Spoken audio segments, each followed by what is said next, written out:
Hey guys, tonight we're heading far into the Arctic, where snow falls sideways and stories aren't written in books, they're etched into bone.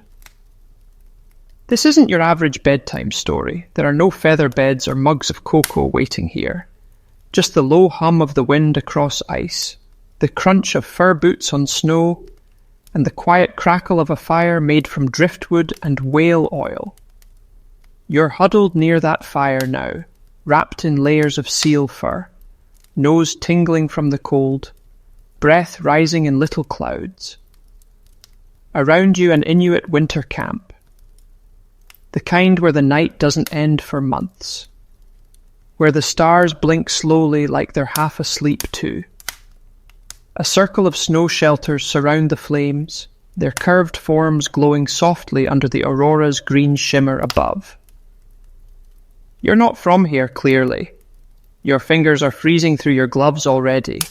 Let's face it, you probably wouldn't survive the week out here, let alone a whole season. So before you get comfortable, take a moment to like the video and subscribe, but only if you genuinely enjoy what I do here. And while you're at it, let me know in the comments. What time is it where you are, and where in the world are you listening from? Now dim the lights, maybe turn on a fan for that soft background hum, and let's ease into tonight's journey together. Do-hyung. The wind outside howls like a lonely spirit, but inside the snow house it's warm with quiet chatter and the occasional puff of laughter. You're handed a piece of dried fish, tough as leather, and told to chew slowly. This is not fast food. Someone adjusts the fire, the light flickers, and an old woman takes her seat across from you, her knees wrapped in thick caribou hide. Her fingers are stiff but sure as she opens a small pouch and pulls out a bone. Not just any bone. It's the jaw of a caribou, polished smooth by time and touch. Along the edge you can see faint carvings, like scratches at first. But look closer and they begin to form images. A sled, a whale, a man with arms raised toward a star. This isn't just a relic, it's a chapter of a story. She holds it up and taps it gently with another thinner sliver of bone. The soft click echoes like footsteps on ice. You realize this is the opening line. She begins to speak, softly, rhythmically, not reciting, but remembering. You're not just hearing the story, you're stepping into it. Inuit storytelling doesn't follow your usual fairy tale format. There are no happily ever afters here. Most stories end with someone vanishing into snow or being devoured by something with too many teeth. It's survival, not sentiment. The old woman speaks of a man who angered the sea spirit and was cursed to wander the ice alone, his shadow eaten by the wind. The kids in the room gasp, but they've heard this before. You haven't. And that detail about the shadow being eaten? It's weirdly unsettling. But here's the twist. The story isn't just entertainment. It's a warning, a weather report, a travel guide, and a moral code, all bundled together in the rhythm of memory. And it's literally carved into bone so that it won't get lost in the snow. You wonder who came up with this. Historians still argue whether these stories were purely practical or mostly spiritual. Some say they served as mnemonic devices, helping tribes remember roots, seasons, or rules for survival. Others believe they were sacred texts passed from one storyteller to the next, with each generation adding a new notch or symbol to the bone. She finishes her tale with a chuckle, then passes the bone around. You turn it over in your hands, feeling the grooves, the smoothness from generations of fingers. It's like holding a novel, but without pages, without words. And yet it speaks volumes. There's another bone, this one longer, thicker, maybe from a walrus tusk. It's wrapped in sealskin, tucked with feathers and bits of shell. Someone beside you leans in and whispers that this one is only brought out when someone dies. or disappears, or returns unexpectedly. You're not sure which is worse. As the fire dies lower, you begin to see the patterns of the bone stories, each one a chapter of survival, a memory of storm or famine, a joke about a clumsy hunter who mistook his own shadow for a polar bear. And let's be honest, you would have been that guy. You're beginning to nod off. The cadence of the stories is like a lullaby made of wind and memory. One last tale begins, about a woman who married a loon and lived at the bottom of a lake. The children listen wide-eyed, and you find yourself drifting. The bone still warm in your hands, the ice outside sighing against the walls. You don't need screens or pages here, just fire, bone, and silence. And you. The fire has settled into a soft orange glow now, like the last heartbeat of the sun before the long Arctic night wraps around the world. You shift a little closer to it, still cradling that smooth, time-worn bone in your hand. Someone hands you a warm drink, seal broth, thick and rich, and not exactly what you'd order at a cafe, but it warms your chest like a lullaby in liquid form. Across from you, the old woman has been replaced by a younger storyteller. Maybe her grandson, maybe just a talented apprentice. His fingers are stained with soot, and he speaks with the calm confidence of someone who's repeated these tales under every shape of moonlight. He reaches for something beside him. A smaller bone, this time the shape of a crooked jaw with a broken edge. It looks fragile, almost like it might snap if you breathe too hard. But when he lifts it, the entire room seems to hush. He begins. It's the story of Nuvak, a boy who lived at the edge of the world. He was poor, even by Inuit standards. No dogs, no sled, not even a fishing spear. The elders said he was cursed, born beneath a moon that didn't blink. You're not quite sure what that means, but it doesn't sound great. One day Nuvak wandered far from camp and found the body of a caribou, untouched, frozen, perfectly preserved. But beside the animal lay a strange artifact, the jawbone of a muskox, carved in spirals and circles, almost glowing under the snow. He took it, and everything changed.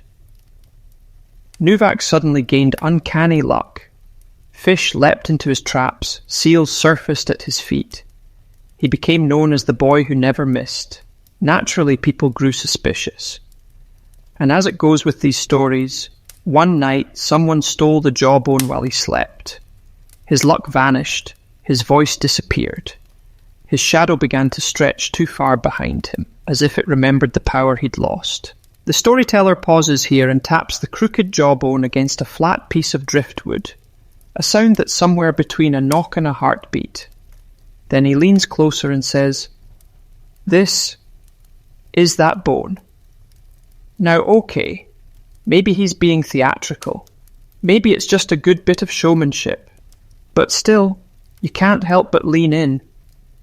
The room is so quiet you can hear the bones crackle slightly as they warm by the fire. He passes the bone to you. It's lighter than you expected. Etched all along the curve are spirals so fine you need to tilt it just right to see them. You wonder who first carved them, and what they were hoping to trap in those curves. Memory, power, the echo of a seal diving? Anthropologists still debate whether these spiral patterns meant direction, emotion, or simply decoration. Some claim they mimicked the whirl of Arctic storms. Others say they represent the unseen, the spiritual flow of thought and story that the Inuit believed lived in all things, even bone. And like every good historical debate, no one agrees.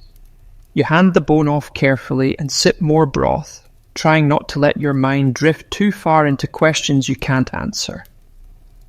The warmth seeps deeper now, and your eyes are drawn to the shadows dancing on the snow walls. The boy begins a new story. This one's different. It's not about luck or magic. It's about failure. The story of a hunter who bragged too much, who mocked the old stories and said bones were just trash from last season's meal. One night he left them out in the cold instead of storing them properly. A big no-no in Inuit belief. You learn that bones aren't just waste here. They're echoes, memories, and they demand respect. That night, the hunter heard something. Not wind, not wolves. The storyteller leans in and whispers, "It was clicking." The hunter followed the sound and disappeared. All they ever found of him was his boot, frozen mid-step, and a pile of bones clicking together in the snow as if finishing the story without him. The storyteller smiles faintly and adds, "Some say those bones still talk, if the wind is right." Okay, look, it's late and maybe you're just tired, but now every creak and rustle in the shelter feels significant. You pull your seal fur a little tighter around your shoulders. There's something strangely comforting about these stories, though. Despite the cold, the danger, the hunger, they've been told for hundreds, maybe thousands of years, passed on like gifts wrapped in bone. No paper, no pen, just rhythm and breath, and the need to remember. And right now, you're part of that tradition. You close your eyes for a moment, and the clicking of bone fades into the sound of your own heartbeat. A soft thud, steady and slow. There's one last thing the storyteller says before the fire drops into glowing coals. Bones are never just bones, until we forget the stories inside them. You let that settle like snow on your thoughts, and then silence. The fire has almost gone out now, just a faint glow and a ring of ash. But no one gets up to feed it. That's part of the ritual. When the glow dies, the stories deepen. They move from the realm of daylight memory into the quiet folds of the night, where the older stories live. The ones you're not always supposed to tell. You're lying on a bed of furs now, warm and soft despite the cold seeping in through the walls. The air smells of oil lamp smoke and salt. Someone nudges you, gently, and places another bone in your hand. This one is thick and weighty, the colour of old ivory. You immediately recognise it as part of a whale's jaw, though it's been carved and smoothed into a kind of rounded rectangle. Etched across its surface are small scenes. Tiny people, dogs, fish, even what looks like a kayak tumbling in rough water. The person beside you leans over and whispers, "This is the story of the man who could fly." Well, that certainly gets your attention. The voice that begins the tale is different now. Thinner, more musical. A woman probably in her 50s, wrapped in layers of fox fur. Her voice is like snowfall on canvas. You can't tell if she's whispering or if the story is just settling directly into your head. She tells of a time when the ice cracked open like a jaw and swallowed hunters whole. A time when the spirits were angry, or more accurately, bored. The man who could fly was just a boy then, no stronger than a rabbit, always the last one to the fire, always the first to fall asleep during the evening tales. One day while gathering driftwood, he found a bone sticking out of the frozen shoreline, long, curved, humming with a sound no one else could hear. It was the rib of a bowhead whale, weathered pale and covered in moss. He didn't just dig it up, he listened to it, pressed it to his ear like a seashell and heard a voice. The whale told him a secret. Not how to fish, not how to survive, but how to lift his feet from the ground. It started slowly. Little hops. Long glides across slick ice. Then one day during a storm, he rose above the snow and vanished into the sky. When he returned days later, he brought news of a village no one had seen, of animals no one had caught in years, of winds that carried songs. The village declared him a bridge between sky and snow, between the seen and unseen. But as with all good things, people wanted more. More flying, more secrets, more bone whispers. So they started digging up bones everywhere, hoping to hear something too. They didn't. Instead, they woke something else. The woman pauses. She reaches into a pouch and pulls out a tiny shard of the flying man's rib bone. Supposedly, it's thin and splintered, with a single dot carved at one end. No one knows what the dot means. Some historians think it's a symbol of flight. Others argue it's a warning, a do not disturb sign from a long-forgotten spirit. No consensus, of course. Welcome to Arctic Archaeology. She finishes the story without telling you what happened to the flying man. Did he vanish into the sky forever, crash into the sea, or turn into the wind that still howls at night? You won't get an answer, shouts, and you're starting to realize that's part of the point. Inuit stories don't always wrap themselves neatly. They're meant to leave space, like footprints in fresh snow fading at the edge of the ice. Your job is to fill in the rest with your own breath. You stare again at the whalebone in your lap, and the scenes now seem to shimmer slightly. Maybe it's the firelight, or maybe your eyes are adjusting to a world where memory doesn't live on screens or in ink, but in the soft groove of a carving made by someone who needed the story to survive. The storyteller sets the bone back into its cloth wrapping and places it into a wooden box painted with red ochre. No one touches it again, not tonight. A dog outside howls, long and low. You hear others respond in the distance, a chorus beneath the stars. And suddenly the story of the flying man doesn't feel so outlandish. Not when the sky seems that close and the wind knows your name. You settle back under your furs, arms crossed over your chest like you're preparing to drift off into the sky yourself. And for a brief moment you swear. You feel lighter. Like maybe, just maybe, the whalebone whispered something to you too. You wake, or maybe you never truly slept, to the soft rustle of someone adding kindling to the fire. The orange glow returns, licking the edges of the snow walls with a warm pulse. You stretch under the furs, bones popping softly like the gentle clicks of the stories you heard earlier. Outside the wind is calmer now, as if even the Arctic itself has leaned in closer to listen. A new figure has joined the circle, draped in dark sealskin, and wearing a necklace of small vertebrae strung on sinew. Not jewellery. Memory. Around their neck is a library, if you know how to read it. They sit cross-legged and unwrap a bundle the size of a large bread loaf. Inside are bones again, of course. But these are different. Small. Dozens of them. They clink together softly, and the sound reminds you of dice being rolled in a game with no rules. One of the children gasps in excitement. You can tell this is a favourite. The storyteller doesn't speak yet. First, they lay the bones out on a thick piece of hide. Vertebrae, finger bones, ribs from small animals, maybe Arctic hare or ptarmigan. Then they begin arranging them, left to right, one above the other. A slow rhythm, careful and deliberate. You realise you're watching a performance, a kind of bone puppet pantomime. The story that unfolds is one of the oldest in the region. About a hunter who pursued a walrus across the ice for 7 days and 7 nights.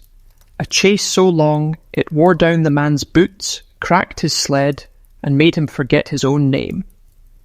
But it wasn't a real walrus, of course. It was a spirit, tricksy, shape-shifting, fond of testing mortals who got too confident. At one point in the story, the hunter slips and falls into a crevice, breaking his ankle. The storyteller mimics this with a sharp snap of 2 bones. You jump slightly. Then the storyteller picks up a tiny rib bone, rubs it between their palms, and drops it onto the hide. It lands curled slightly. And that apparently is the signal for healing. The children clap softly. The story ends predictably with the hunter returning to the village, not with a walrus, but with a pebble that whispered wisdom when placed under the tongue. He could never speak again, but everyone agreed he'd never sounded wiser. It's funny, and you chuckle along with the group. But then someone asks the storyteller, "Was it true?" They tilt their head and answer, "Does the bone lie?" You're not sure if that's an answer or a riddle. This entire method of storytelling, arranging bones, tapping them, letting their shape guide the plot, feels half theatre, half ritual. You've seen puppetry before, shadow shows, even old stop-motion films. But this is a kind of animation without electricity, a memory machine powered by touch and time. And here's something odd. While Inuit stories were passed down orally, some anthropologists argue that bone arrangements like this might have been an early attempt at recording. Not writing exactly, but a system of narrative cues, like scene notes carved into cartilage. Of course, not everyone agrees. There's still debate about whether these setups were purely artistic, religious, or simply toys. Some say they were games for children. Others insist they were spiritual tools used to access ancestral memory. As always, history hums with uncertainty. The storyteller carefully packs the bones away, each one wrapped in soft fur like a sleeping child. They say that if a bone is left out too long, it can wake up and start dreaming. And you do not want to be caught in a dream not meant for you. That hits a little close to home, actually. You glance around. The firelight dances on everyone's faces, quiet, reverent. Even the kids are still now, watching the last bone being tucked away like the end of a long sentence. The room sighs.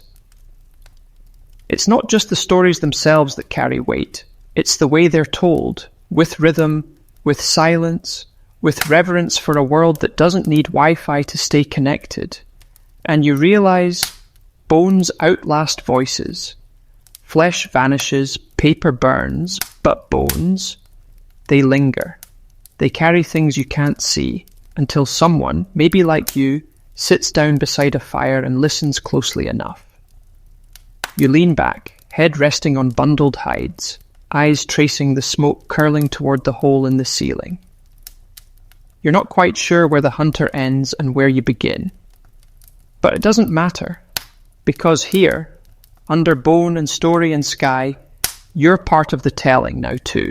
The hush after a story is always heavier than before it begins. That pause, where everyone just breathes and stares into the fire. It's sacred. You feel it settle into your bones now, like the stories are crawling under your skin, curling up next to your ribs, making themselves at home. You're not cold anymore, or maybe you are, but the warmth of the stories has numbed you to it. Either way, the night continues. The next story comes not from a voice, but from a gesture. An elder across the circle lifts a long curved bone, thinner than the others, almost like a tusk, but dull and etched with a series of tiny notches. At first it looks purely decorative, but then he begins to run his thumb along the ridges, counting softly under his breath. You realize this is a memory aid, not unlike prayer beads or tally sticks. A narrative map. And each notch corresponds to a part of a tale passed down from his grandfather's grandfather. The story is one of Amaruk, the man who defied the sea. According to the old ways, the sea isn't just water, it's a being, a spirit, a mother and a judge. She gives, she takes, and she remembers. Amaruk was a brilliant harpooner. Too brilliant. He once claimed aloud, "Even the sea cannot hide from me." That was a mistake. You're learning quickly that bragging in an Inuit story usually leads to one of three things: disappearance, dismemberment, or eternal wandering. In Amaruk's case, the sea waited. One day he went out alone. No dogs, no partner, just pride and a new ivory spear he'd carved himself. The sky was clear. The seals were plentiful. Everything seemed perfect. Until it wasn't. The elder pauses here. He picks up a second bone, this one short and thick, maybe from a seal flipper, and clicks it against the notched one. The sound is deep, hollow, like a wave crashing beneath the ice. Amaruk vanished that day. Some say the ice cracked beneath him. Others say a fog rolled in and swallowed his kayak whole. One theory, sir, whispered only at night, is that the sea took his voice and kept him floating, just beneath the surface, to remind others not to challenge what feeds them. And then, a detail that makes you sit up straighter. A year later, his spear washed ashore, carved with new notches, ones no one recognized. That's the strange part. They matched no known system. Some thought it was a warning. Others believed it was a message from Amaruk himself, not in words, but in rhythm, in silence made solid. The children ask if anyone ever deciphered it. The elder smiles. Some things aren't meant to be solved, he says, just heard.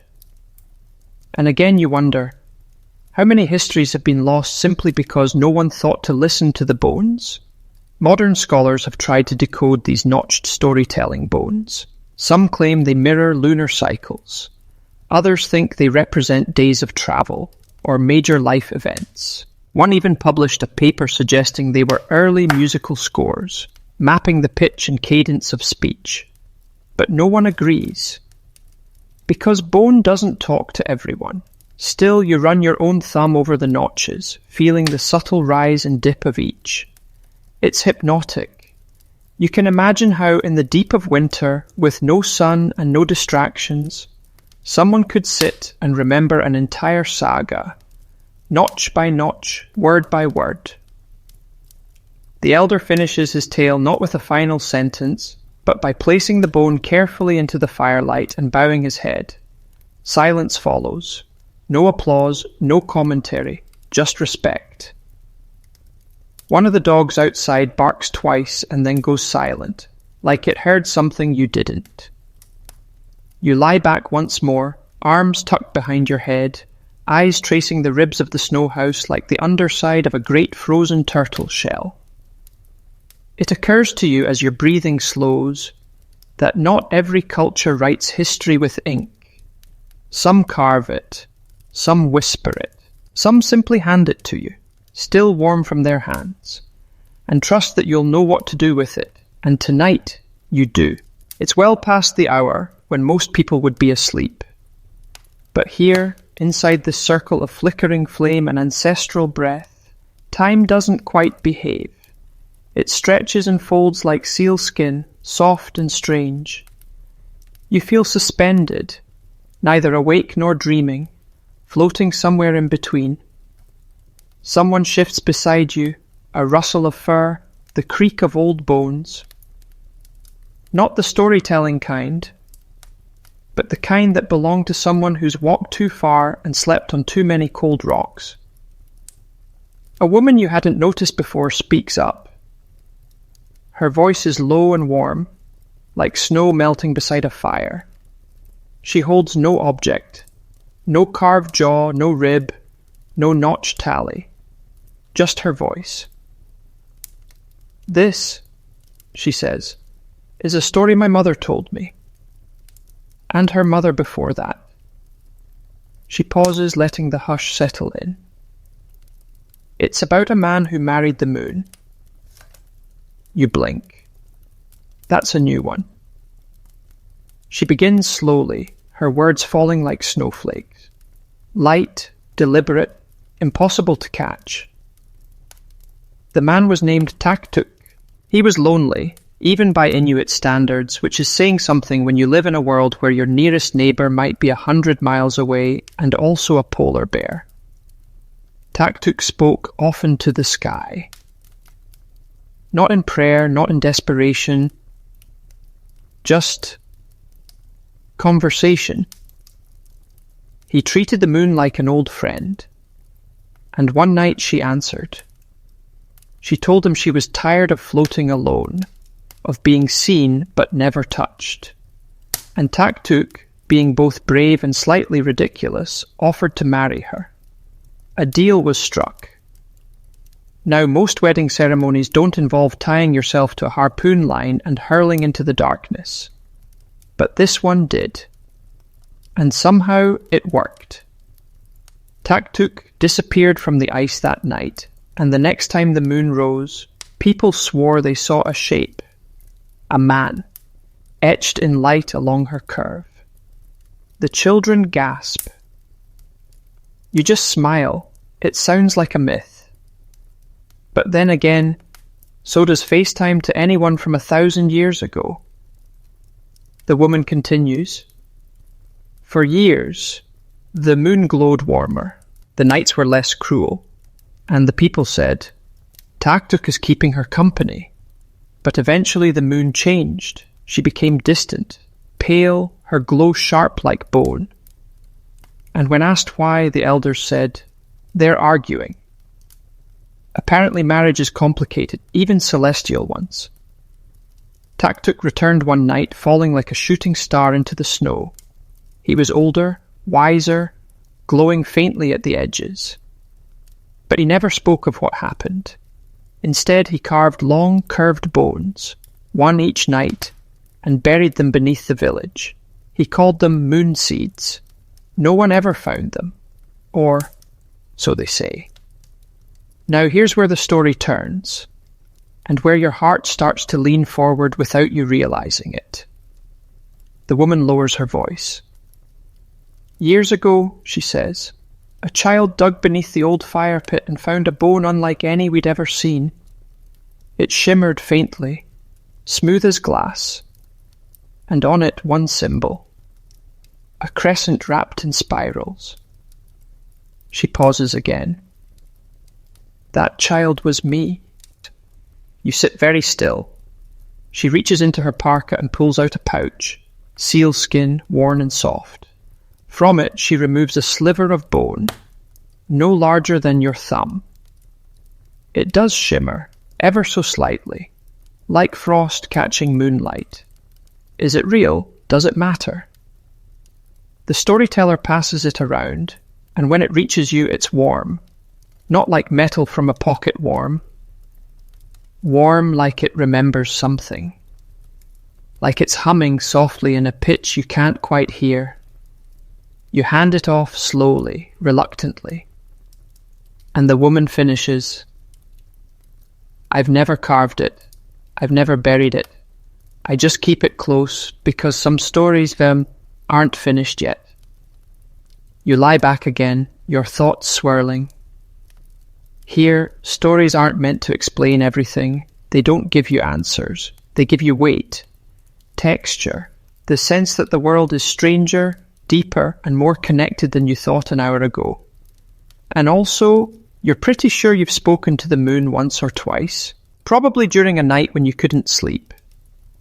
When you asked it a question, not expecting a reply. Maybe you were wrong. Maybe she was listening. The moon is high now, casting a pale glow through the smoke hole above you. The soft light drips down like water, pooling gently onto the packed snow floor. You're lying still beneath the heavy fur, warm and quiet, but your mind is anything but still. It's weaving and spinning, entangled in the threads of stories that don't quite end, just fade like footsteps in fresh snow. And then you hear it. Click, clack, click. Not loud, not urgent, just deliberate. Someone is arranging something behind the fire. Not bones this time, but small stones. You sit up slightly, just enough to peer over the furs, and you see a boy, maybe 12 years old, squatting near the coals. He's setting out flat river pebbles, each one marked with a bit of soot or red ochre. They're not random. He's placing them in an arc, like a necklace stretched across the earth. The others watch silently. When he finishes, he looks to an elder for permission, then begins to hum. Low, wavering, almost off-key, but not unpleasant. The hum grows, and suddenly one of the adults begins tapping a rhythm on a hollow log with a seal bone. Tap, Tap, tap, tap. You realize what's happening. A song, a story song. But there are no lyrics. At least not yet. Instead, the story begins with sound. Just rhythm, just tone. You feel it in your ribs before you understand it. And slowly the lyrics form. The boy starts to chant, words half sung, half spoken, about a village that disappeared. Not from war or sickness, but from forgetfulness. They forgot their stories, forgot the names of the winds, forgot which bones belonged to which ancestors. And when the winter came, it didn't find them. It passed right over their silent huts like they weren't even there. That's haunting, not because they died, but because they were forgotten. The story builds, the drum grows louder, the stones in front of the boy vibrate slightly, as if they're absorbing the memory. He sings of a grandmother who tried to remember, but her tongue was tired. So she sang the wind instead. And the wind, moved by pity or maybe just boredom, carried her voice across the ice until a new village heard it and sang it back. That's how stories return. Not all at once, but in echoes. And then comes the strange part. He stops singing and begins clicking two small bones together, like castanets. And between those clicks, you start to hear words that aren't being said. You're not imagining it, you're absolutely sure. In the rhythm, in the pattern, there's language. Maybe not English, not even Inuktitut. Something deeper. Like sound itself is trying to explain something your brain doesn't quite have the vocabulary for. And you start to wonder, were the first human stories even spoken? Or did we just click and hum and bang and hope someone understood? Historians don't know really. Some think early humans communicated emotion and meaning through rhythm long before words took shape. That language was born from the beat, not the other way around. The boy finishes with a soft trill, then silence. And suddenly the whole circle joins in, not with words, but with breath. Everyone exhales together, a long sigh like the world letting go. You join in, and for a moment it feels like a lullaby made from shared lungs. The stones are gathered up quietly, the fire shifts again. You lie back, your chest still hums with the echo of that rhythm, like your ribs have become an instrument waiting for someone to play. And you realize something unsettling and beautiful at the same time. Maybe you don't need to understand the story to be part of it. Maybe being inside the telling is enough. The night has grown thicker now, like a blanket draped over the world. The snow outside has stopped falling, and everything is muffled, padded, peaceful. Inside the circle, the mood has shifted too, from reverent to playful. The flames have perked up just enough to cast wiggling shadows on the walls, and a few of the children are giggling under their furs. Someone just farted, loudly and unapologetically. The room erupts with stifled laughter, even from the elders. One of them waves a hand dramatically in front of their nose, shaking their head as if they'd just been hexed by a seal with digestive problems. You're laughing too now, maybe a bit too hard, but honestly, when you're buried under layers of caribou and the wind sounds like a ghost outside, what else are you going to do? But here's the twist. The laughter doesn't stop there. One of the middle-aged hunters, cheeks flushed, a bit too merry, reaches for a long femur bone and a small round stone, then begins tapping them together like a drumstick and tambourine. He raises an eyebrow, leans towards you, and grins. "You've heard the sad stories," he says. "But do you know what bones are best at?" You blink. He winks. "Telling jokes." You think he's teasing, but then he pulls out a bundle of shorter bones. Rib bones, you think, all carved with tiny symbols, squiggles, animals, even one that just looks like a butt. He arranges them like dominoes, then picks up one, gives it a little toss, and starts to laugh. "It's the joke bone," he says. "Watch this." He taps it on his knee twice and recites a story that feels like it started as a legend but went wildly off course. It's about a man who tried to impress his in-laws by catching a seal with his bare teeth. Already you're giggling. He continues. The man tied a fish to his head, like bait, dived into the hole in the ice, and waited. Predictably, he got stuck. Worse, the fish thawed and slid down his face. When he finally surfaced, gasping, covered in slime, and absolutely seal-less. His future mother-in-law simply said, "He's not the one." The room erupts again. You learn that these joke bones were sometimes passed around during long winters, not carved for survival or spirits, but for fun. They were like stand-up comedy sets made of cartilage. You'd tap one, tell a funny tale, then pass it along. The next person had to top it or suffer the shame of the room's icy silence. Historians argue about this, of course. Some say the bones were charms, talismans for good luck. Others insist they were early Inuit mnemonic tools for humour, because memory isn't just for sorrow and survival, it's for joy too, for remembering how to laugh when the sun doesn't rise for months. One bone in particular, short, thick, and yellowed with age, is considered a master joke bone. It's said to hold the funniest story ever told in the village. But no one agrees on what that story was. Naturally, the storyteller taps it once, clears his throat, and says, "Why did the polar bear sleep with one paw in the air?" You raise your eyebrows. He grins. To catch flying fish in his dreams. The children groan. One throws a bit of fur at him. That one was bad when the ice was young, someone mutters. Still you're chuckling. Not because it's clever, but because it's shared. You start to realize bones weren't just used for weighty things. They carried silliness too. Teasing, inside jokes, the kind that outlived generations. You wonder if any of the bones you've touched tonight once made someone laugh so hard they cried. That's a comforting thought. You lie back again, heartbeat slow and light.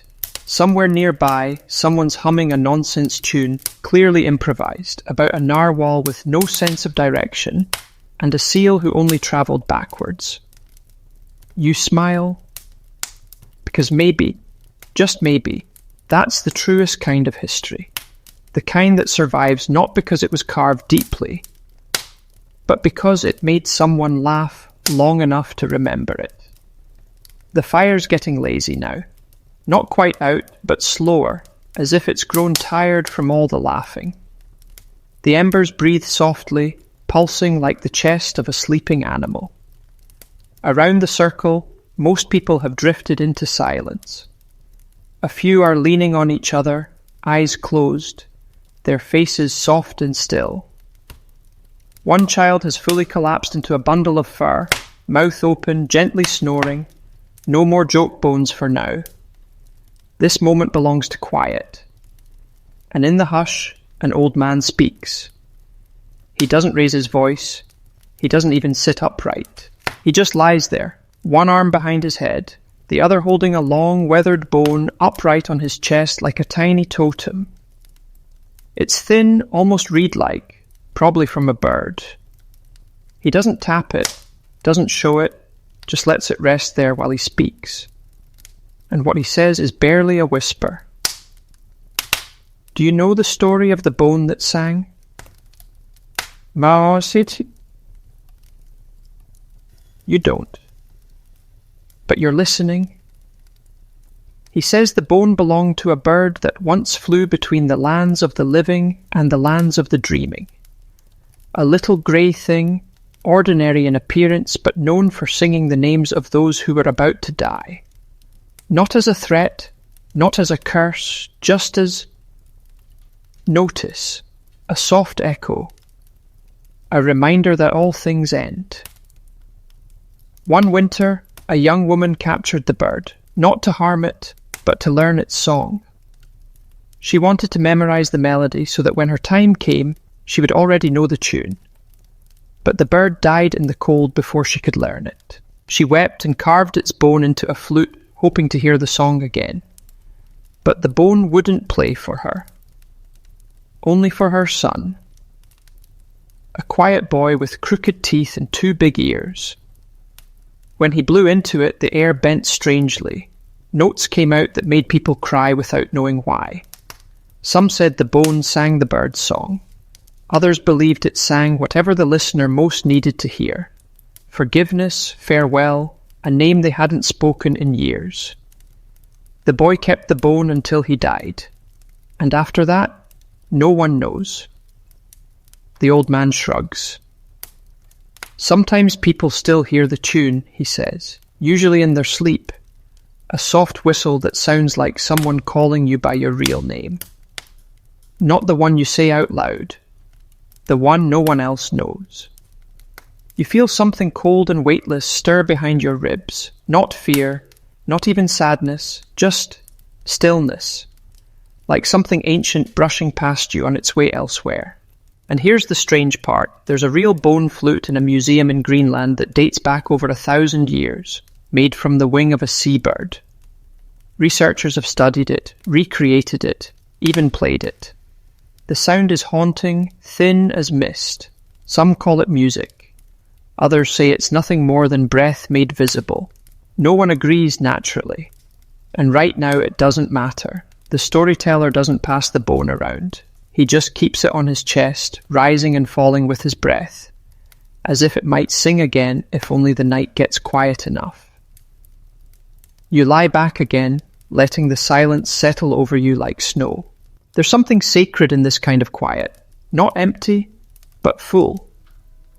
Full of things unsaid, of lullabies that never made it onto paper, of names you've forgotten but that still belong to you somehow. You wonder, if you had a bone that could sing only one thing to someone far in the future, what would you want it to say? You're not sure how much time has passed, minutes, hours, maybe whole seasons. In a place like this, all snow, breath, and flickering firelight, time folds in on itself like the layers of a parka, warm and confusing. The wind outside has changed again. It's softer now.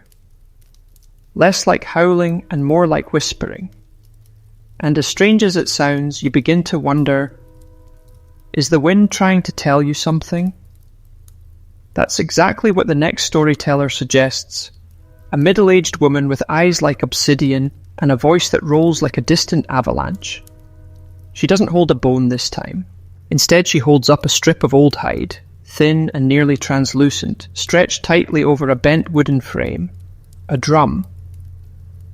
But not for rhythm. This one's for listening. She explains that in the old days, some Inuit didn't just use drums to make sound. They used them to catch sound. The hide would vibrate with stories carried on the wind. Spirits, names, secrets, all of it etched into the ice and whispered back through frozen gusts. This is the story of Akiak, the man who could read the wind, not with tools, not with symbols, just with his ears. He said the wind carried memories, of footsteps, of voices, even of mistakes. While others heard nothing but cold, Akiak would tilt his head, close his eyes, and whisper, "She's coming home," or "He's not hunting today," or "The seal is laughing at us again." Naturally, people didn't believe him, until one night during a whiteout, a child vanished. Search parties fanned out, blind in the snow, calling the boy's name into the nothing. And Akiak? He stood still. He listened, then pointed. Without a word, he began walking. Against all logic, away from the usual trail, into deeper drifts. They found the child wrapped in seal furs, half buried in a collapsed snowbank, alive but barely. When asked how he knew, Akiak simply said, "The wind told me, and the snow agreed. You're not sure whether to laugh or shiver." But here's where it gets weirder. Later, Akiak claimed that he didn't just hear wind. He heard words within it. Specific phrases, full stories. Warnings from long ago curling through the tundra like echoes bouncing off forgotten glaciers. Some believe he carved those stories into thin slivers of bone, then buried them upright in the snow. Markers, antennas. Some of those bones have been found, etched with lines that don't match any known language. Archaeologists call them decorative. Linguists say they're gibberish. But some elders, they say it's wind script, and they believe Akiak didn't die. He just moved sideways, slipped into the layer of wind where stories live after they're forgotten. The woman sets down the drum and closes her eyes. For a full minute no one speaks. The shelter creaks slightly under the pressure of snow, but you barely hear it. You're straining now, listening harder than you ever have before. Is that... It almost sounds like... No. Just wind, right? You lie back again, sinking deeper into the furs, and wonder what the wind outside would say if it could speak plainly. Would it remember your name, your dreams? That one time you sang to yourself while walking alone, thinking no one was listening. Maybe someone, or something, was. And maybe, just maybe, that's why we carve our stories into bones, not paper. Because bones survive storms. Bones hold whispers. Bones... Remember, the fire has shrunk to a thin line of orange glow, like the final ember of a long-forgotten sun. It doesn't cast much light anymore, but no one seems to mind. You don't need to see the stories now. You can feel them. They rise like warmth from the firs beneath you and echo through your chest with every slow, steady breath. Someone stirs. It's the boy from earlier, the one who sang with stones and bones. He's back. Eyes bright despite the late hour, a bone cradled gently in his hands. This one is different, long, straight, carved smooth, with a flat surface, and tiny grooves running along its length like the track of a sled. It almost looks like a ruler or a trail map, and that's exactly what it is. This, the boy says, voice just above a whisper, is the bone that walks. He places it in your lap and explains. It's a memory trail, carved by a travelling hunter over the course of his life. Every notch represents a crossing, a frozen river, a night slept in a hollowed drift, a brush with death, a surprise reunion. Every twist of his path captured not in a journal, but in femur and sinew. You trace the grooves with your fingertip, and they feel like miniature valleys. Tiny frozen landscapes that only make sense if you remember what they mean. Then the boy begins the story. A hunter named Isorar Tuyok left his village at the end of one long dark winter, seeking better hunting grounds. He was young, cocky, and deeply allergic to advice. He carried only a sled, 2 dogs, and a single bone knife. His elders warned him of thin ice, old spirits, and rival clans. Naturally, he ignored them all. The first week went well. Game was plentiful. The sun returned. Spirits left him alone, possibly bored by his optimism. But on the 8th day, he crossed a river that wasn't supposed to be there. A river that didn't flow, didn't freeze, didn't belong. Still, he crossed. And as he did, he began to feel followed. Not by animals or men, but by footsteps, echoing his own. Never ahead, never beside, just behind, like something was copying him. He turned. Nothing. He ran. Still there. At night he heard breathing that wasn't his. And in the wind, a voice. You are not the first. Spooked but stubborn, Isorar Tuyok began carving a new mark on his bone for every step, a trail of memory, a map of madness. Or maybe a defense, a way to prove he had been here first, that this was his path. He finally returned weeks later, ragged and changed. They say he slept for 3 days, then woke up and carved silently for 3 more. The strange part? No one could find the river he described. It didn't exist on any known map. His bone trail showed a gap, a series of notches that didn't match the terrain. Scholars have tried to match it using satellite imagery and topographic surveys. No luck. Some elders claim that river only appears for those who forget their ancestors' names. Others say it's a ghost path, a leftover road from before memory was invented. There's still debate, of course. Some anthropologists suggest bone trail records like Isorartuyoks are just artistic, symbolic expressions of journeys rather than literal paths. Others argue they're proto-cartographic systems. Inuit maps encoded in tactile form for navigation without vision. The truth, as always, lies somewhere between. The boy finishes his tale by pointing to the end of the bone, where one final notch is left open. Uncarved. That's for you, he says, in case you've walked a path no one else has. You run your finger along it, the blank spot, the possibility, the invitation. And suddenly you're struck by a strange thought. What if every life is a trail carved into time? Not with words, but with choices. What if your stories live not in your phone, your feed, your photos, but in the subtle grooves you leave behind? You place the bone gently back onto the furs and lie down, heavier but softer. The footsteps in the story have faded now.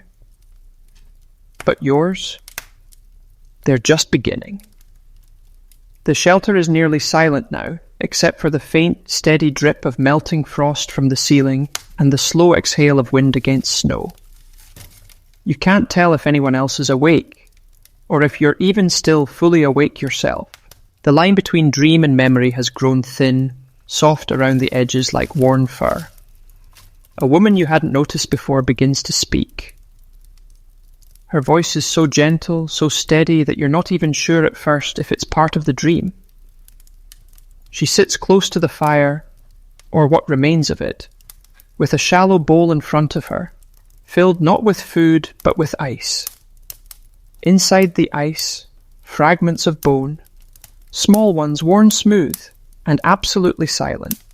She doesn't pick them up, she doesn't point, she simply looks at the bowl as she tells the story. This is the silence bowl, she says. Each bone in it once held a story, but no one remembers them anymore. You shift slightly, propped on one elbow. These bones are still sacred, she explains, even though they don't speak, because silence doesn't mean forgotten. It just means waiting.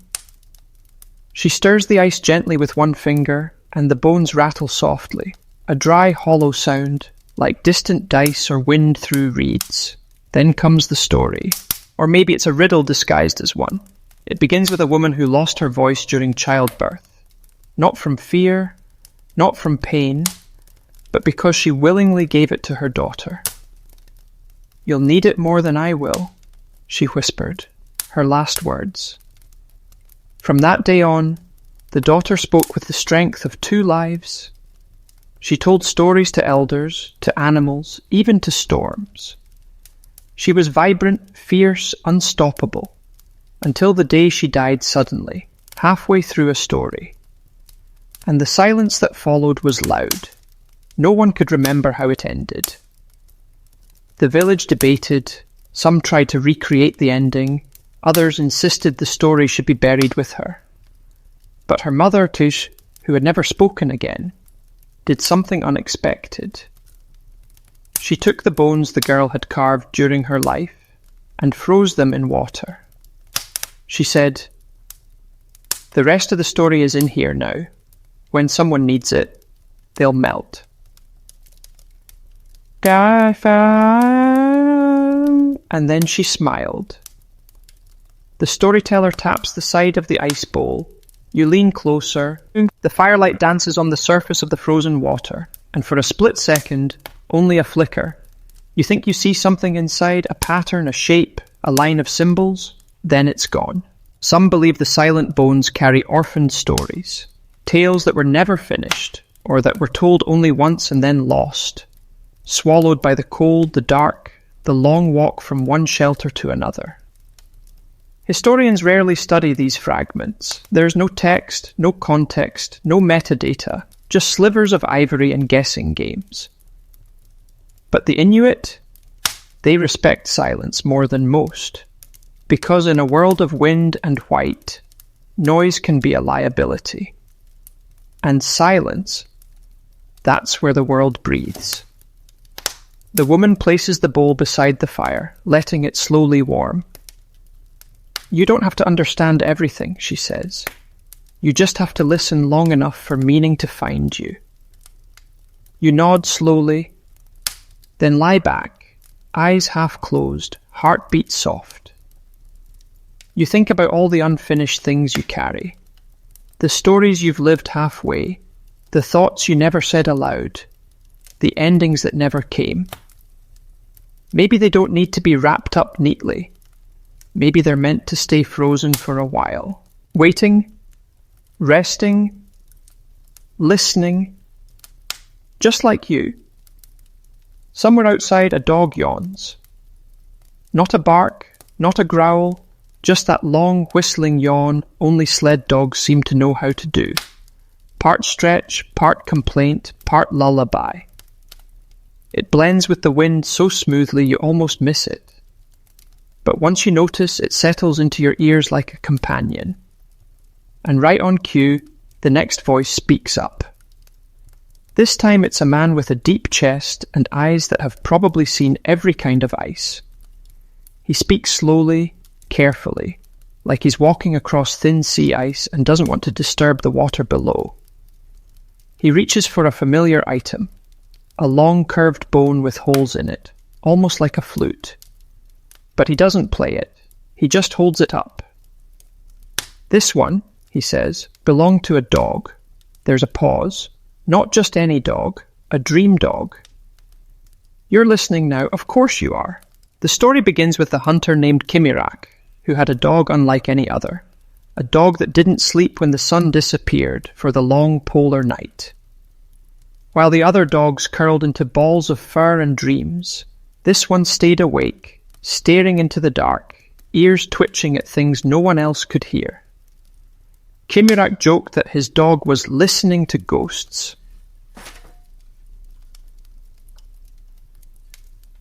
But the truth was stranger. One morning after a snowstorm, the hunter awoke to find tracks outside the camp. Not just his dog's, but his own.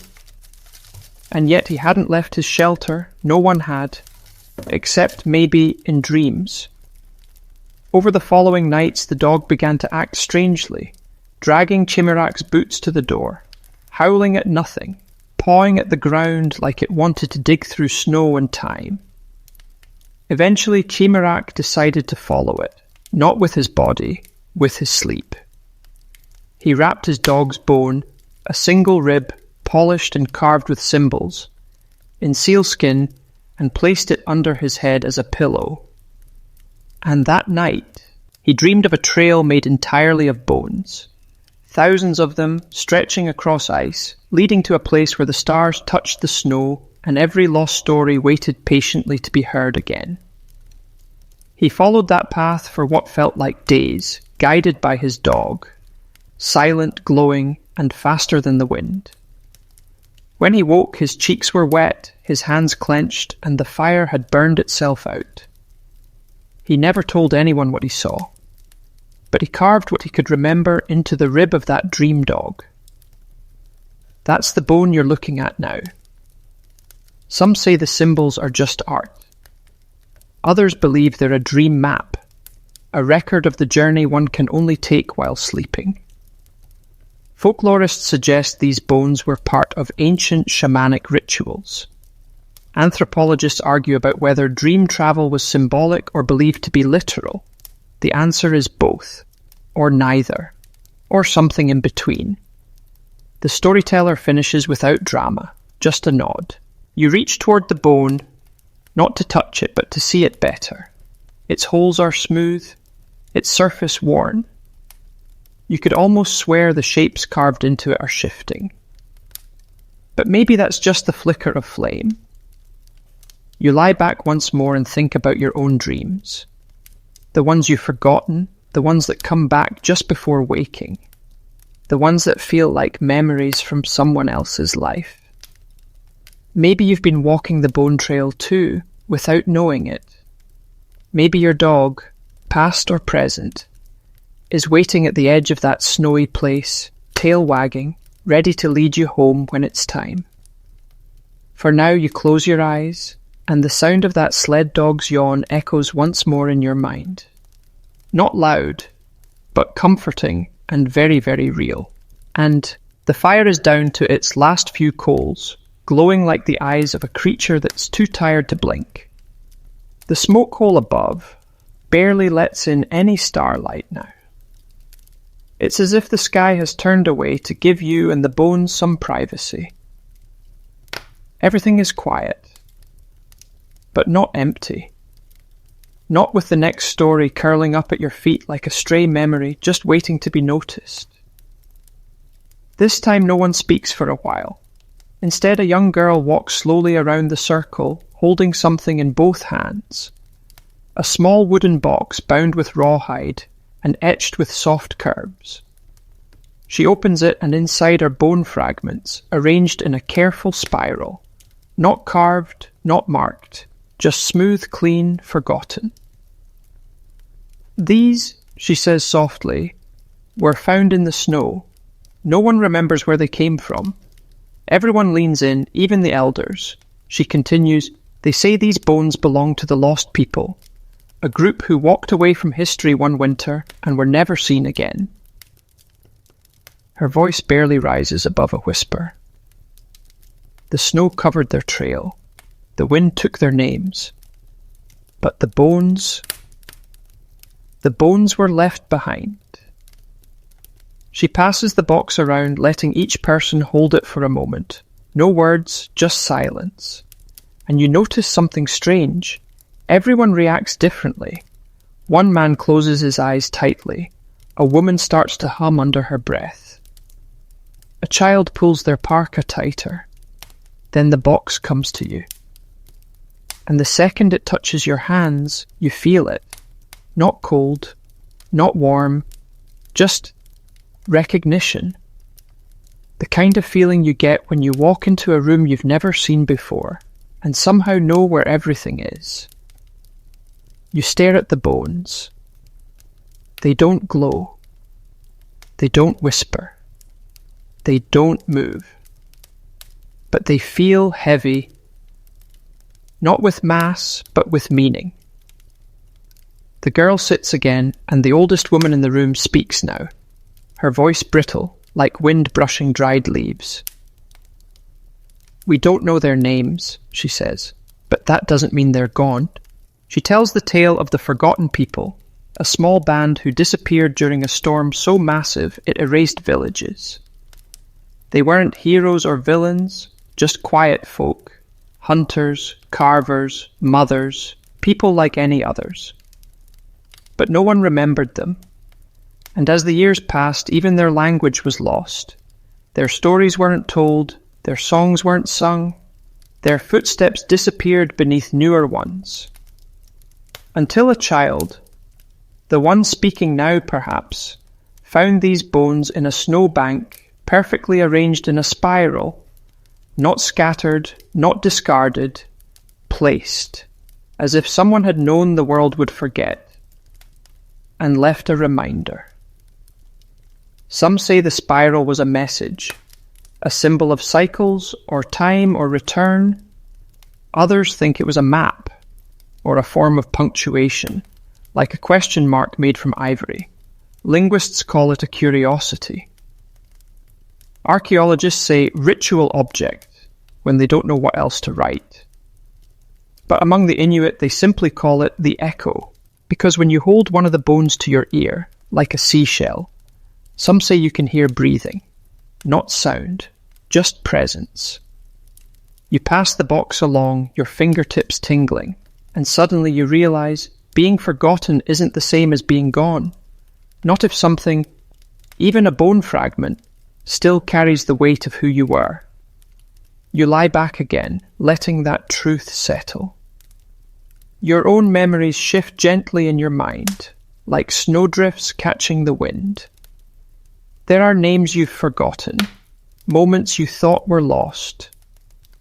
But maybe they aren't gone. Maybe they're just waiting, curled inside the quiet, until someone, like you, chooses to listen. The cold has changed again. Not sharper, not harsher, just thicker. Like a silence you could stir with a spoon. The air in the shelter tastes like wood smoke, old fur and memory. You haven't moved in a while. You don't really want to. Everything is soft now, slowed, safe. Then someone chuckles. Not a loud laugh, just a small sound, a grin-shaped noise. And you open your eyes to find the circle stirring again. No bones in hand yet, no story started. Just the slow surfacing of smiles from people who remember that not all stories need to be heavy. And here it comes. Tonight's next tale is a funny one.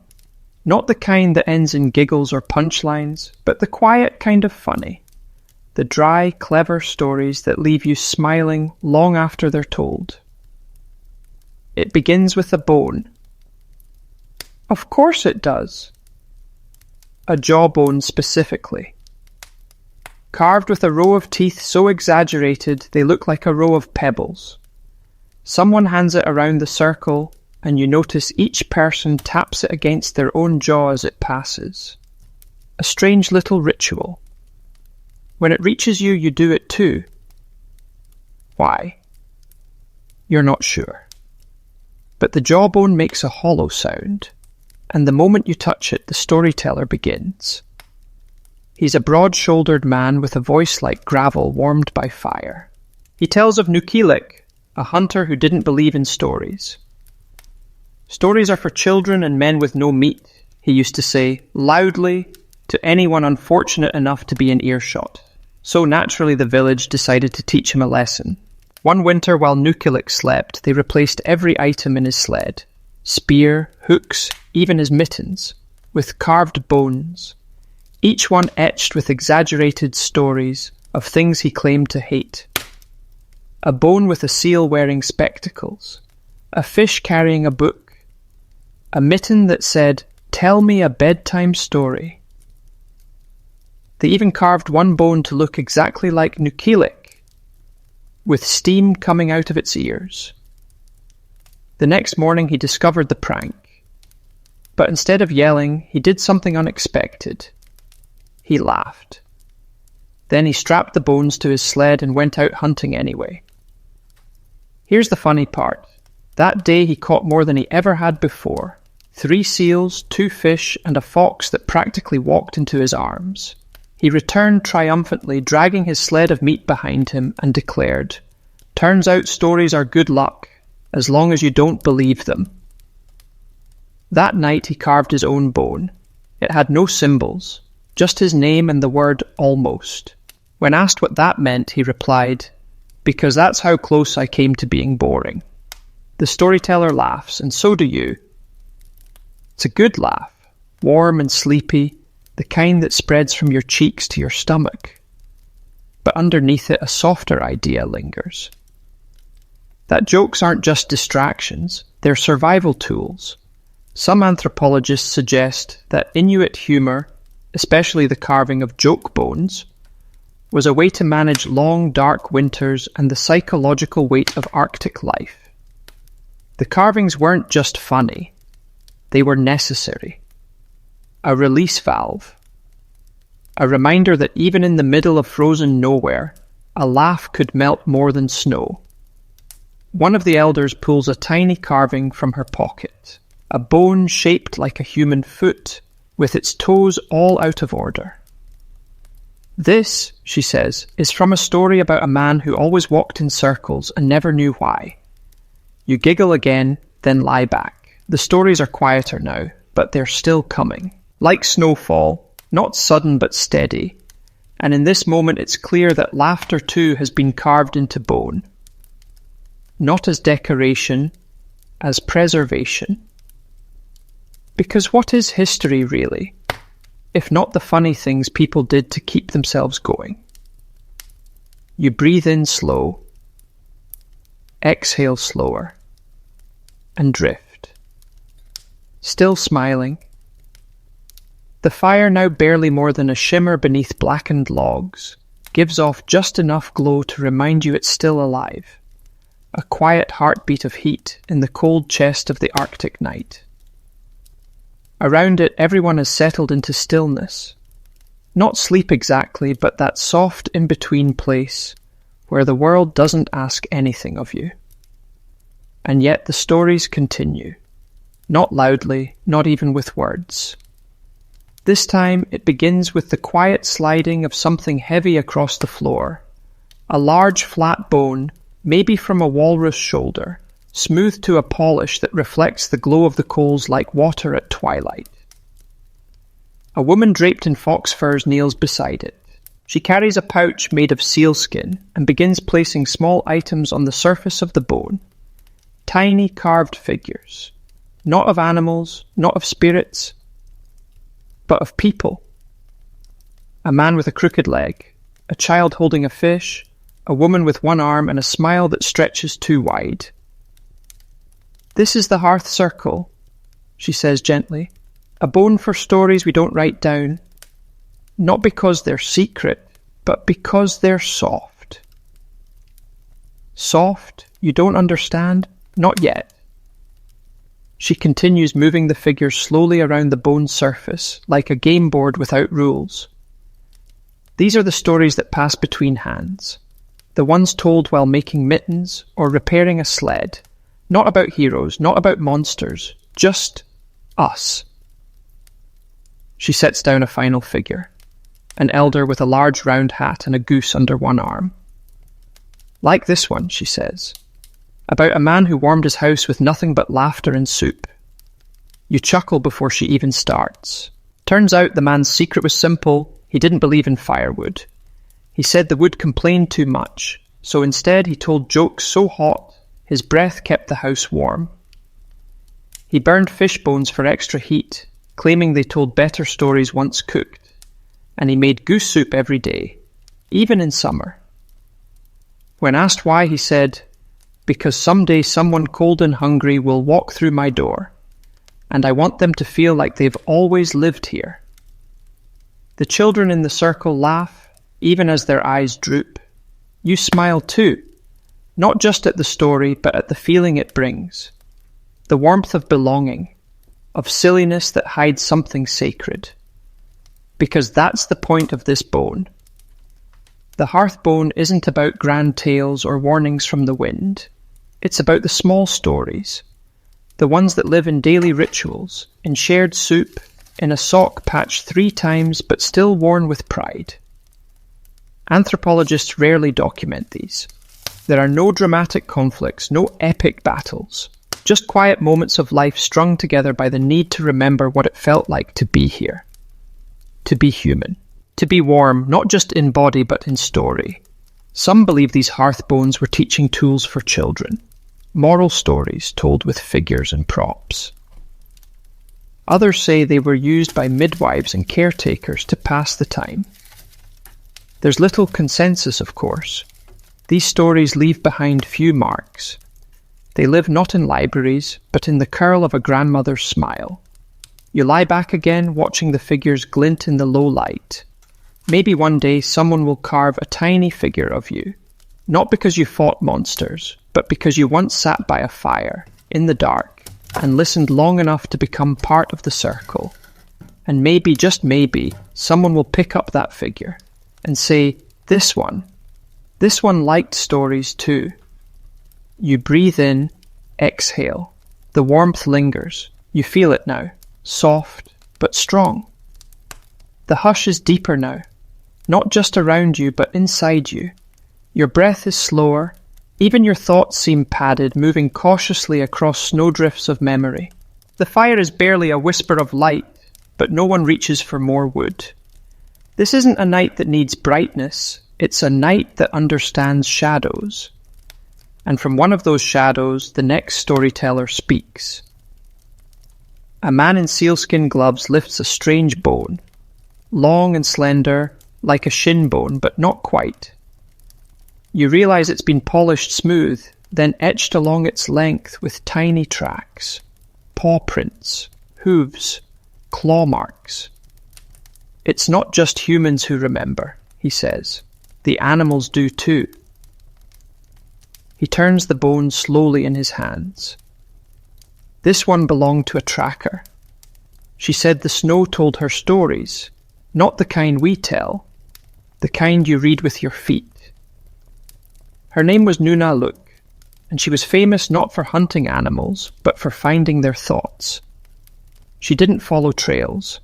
She followed hesitation. The way a caribou hesitated before crossing a stream. The stagger of a fox who had second thoughts about a patch of thin ice. She saw uncertainty the way most people see footprints.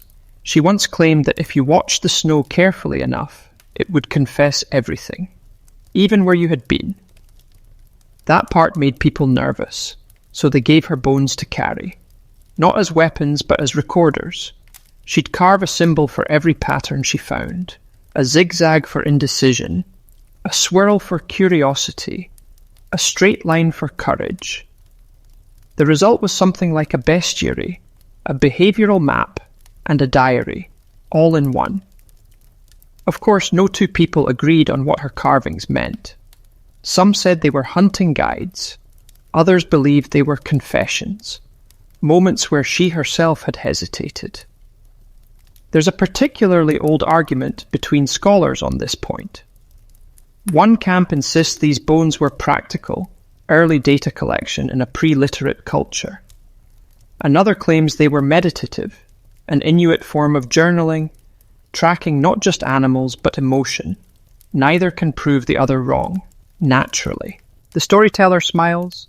She never explained the symbols, he says. But she did say this: the snow keeps track of who we are, even when we don't. He hands you the bone. It's lighter than it looks. The grooves are shallow but deliberate, the kind of markings made slowly, while kneeling in the cold. Some lines double back on themselves, others loop. A few simply stop, mid-pattern, mid-thought. You trace one with your thumb and wonder what it meant. Then you lie back again, bone still in your hands, and close your eyes. You think of all the tracks you've left behind, the ones in real snow, and the ones people couldn't see. The pauses, the retreats, the places where you turned away before something started. You wonder if the earth remembered, if it still holds your shape, your shadow, your indecision, somewhere beneath the surface. And if one day someone like Nunaluk might read it and say, "Ah, this one didn't want to leave." Not really. You smile faintly, because maybe that's true, and maybe the snow knows you better than you think. You feel like you're floating now, not above the ground, but beneath it. As if the world has turned inside out, and you're lying not on furs beside a dying fire, but under layers of snow and silence, listening for something older than words. And it comes. Not from a voice, but from a sound. The faint scrape of bone on stone. Someone is carving. A woman sitting alone at the edge of the circle lifts her tool, a sliver of sharpened antler, and gently presses it into a large flat piece of bone. With each stroke she reveals more of what was already there, lines, shapes, grooves like frozen rivers waiting to thaw. She's not just carving a picture, she's unearthing a memory. When she speaks, her voice is calm, steady, like she's talking to the bone more than to you. This one, she says, was found buried deep under the glacier. No one alive had seen it before. but when we pulled it out, we knew it wasn't lost, just waiting. It's a story about a woman who never spoke, not because she couldn't, but because she refused. The legend says her voice was stolen by the ice, not in violence, in trade. She was given something else in return, the ability to read what the glacier remembered, not just the present, not where the ice had been this year, but where it had travelled for centuries. She walked barefoot across the frozen earth, and wherever she stepped, the glacier whispered to her. Sometimes it told her the stories of drowned forests. Sometimes it spoke of ancient creatures who fell through the ice with no name. Sometimes it just sighed. She carved what she heard into bone, long pieces flat like scrolls, layered with winding patterns and tiny notches that no one else could interpret. Some called her mad, others called her sacred. But everyone agreed the stories in her bones were too old to belong to any one person. The woman finishes her carving, holds it up to the firelight, and you catch a glimpse. A spiral of animals and humans and stars, all curling toward a single central point, an open circle. What does it mean? Someone asks. She just smiles. It means it isn't finished. That's the thing about the oldest stories. They don't end. They rest. They wait. Sometimes beneath glaciers, sometimes inside bones, sometimes in you. Modern researchers have found similar artifacts, long bone plaques etched with strange lines and curves. Some suggest they were calendars. Others think they marked migrations or moon phases, or something we no longer understand. One theory says they were spiritual maps, not of places but of times. Moments when something shifted, when the world breathed differently. You lie back again, pulse slow and heavy in your chest. What has the ice seen? What has it forgotten? And which stories are carved beneath your own skin, waiting for warmth to reveal them? You imagine your breath rising through the smoke hole above, curling into the sky, tracing the path of the wind.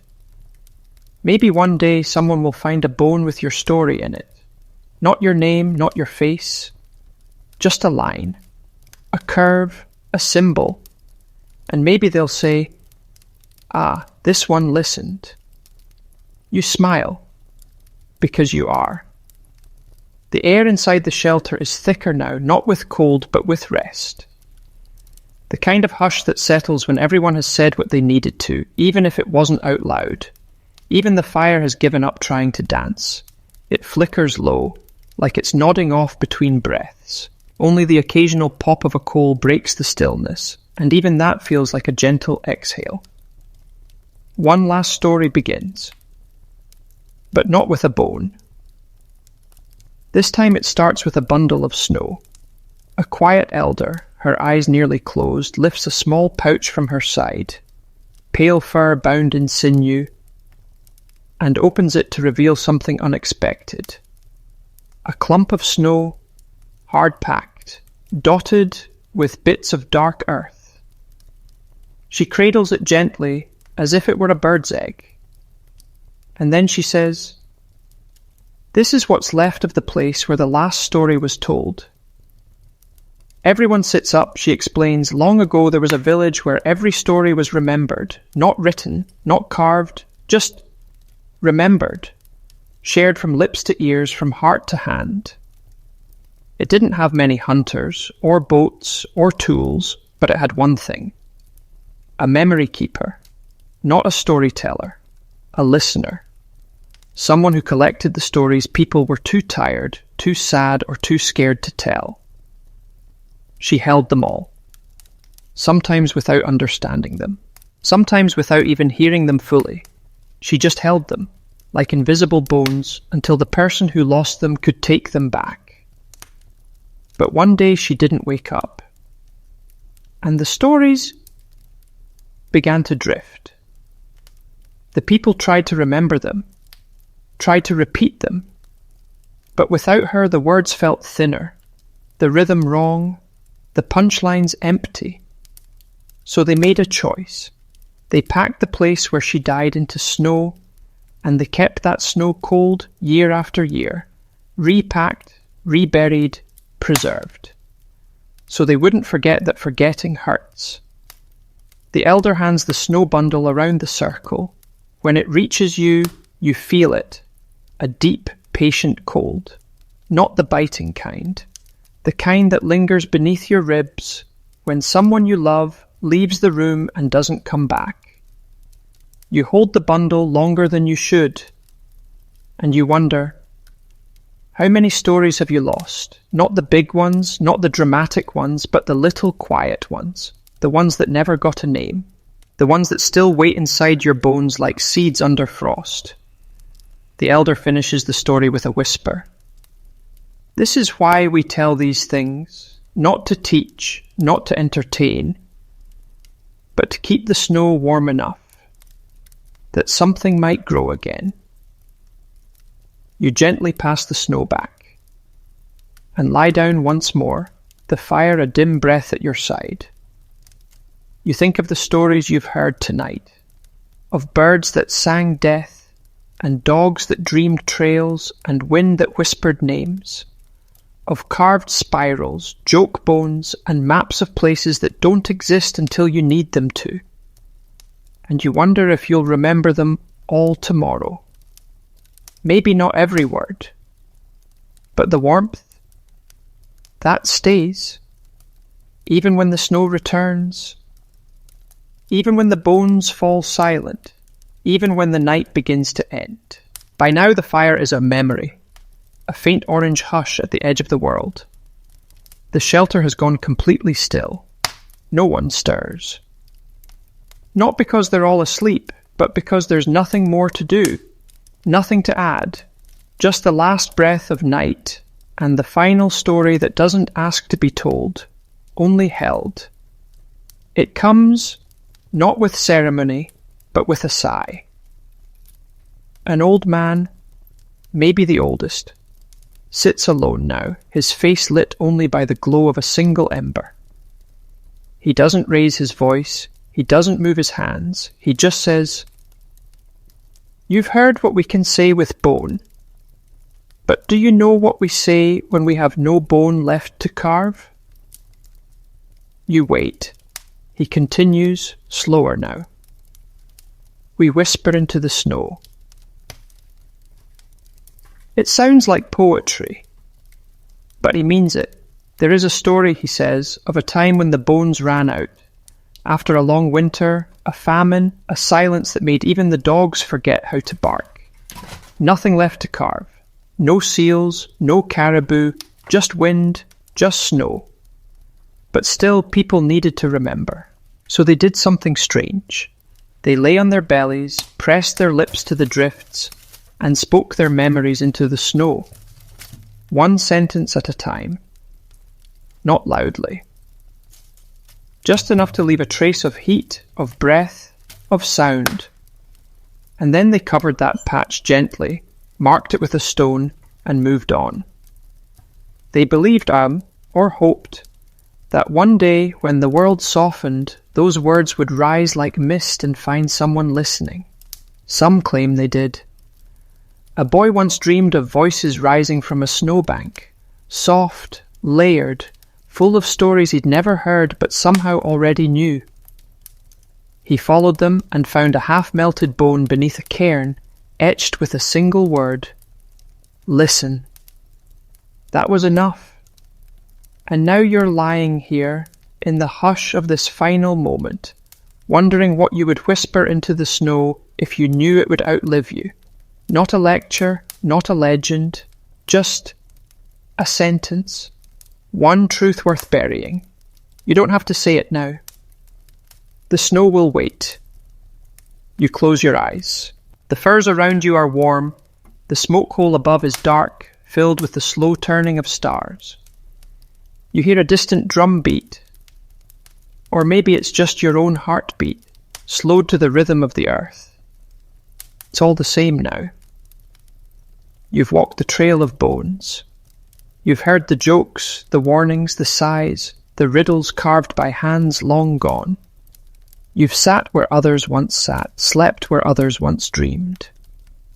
And now the story folds inward, not with an ending, but with a rest, a soft, sacred stillness, like snow falling on snow, like breath fading into night, like bone cooling in the silence. And as sleep reaches for you gently, not to pull you under, but to wrap you in the hush, you hear one last whisper, "You were here. You always were, and you always will be." Do Hyung end of script. Sweet dreams.